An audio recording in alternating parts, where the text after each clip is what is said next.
I discovered my basketball talent as a kid, but one accident during a childhood game took it all away. That never sat right with me, so I became a basketball coach, but the money dried up fast. Then I found my shot at the Rucker Park tournament with a $1 million prize for the winner. I tracked down the legend himself, Uncle Drew, the old Rucker Park star. He turned me down at first, but when I told him my situation, he agreed to join.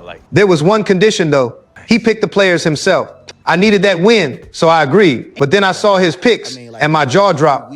Every single one of them was just as old as him. One big old guy named Big Fella clearly had some serious history with Uncle Drew. Game day arrived fast, but just as we got started, Big Fella and Uncle Drew suddenly got into it right there on the court.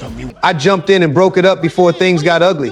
They shook hands, and the game went on. Uncle Drew out there was something completely different. Nobody watching would ever believe that man was 75 years old. He totally controlled everything on that court.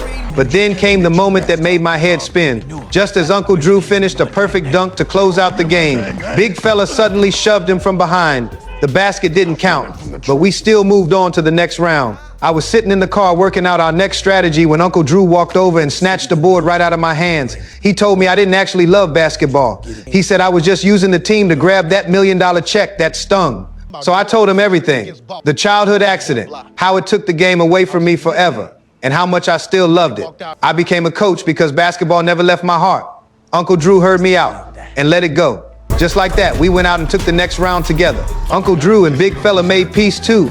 Turns out the day before had been Big Fella's wife's death anniversary. Uncle Drew found him and finally told him the truth, and Big Fella forgave him completely. The semifinal came and we were totally dominating from start to finish. But just as Big Fella stepped back to drain a three and seal the game, he suddenly grabbed his chest and collapsed.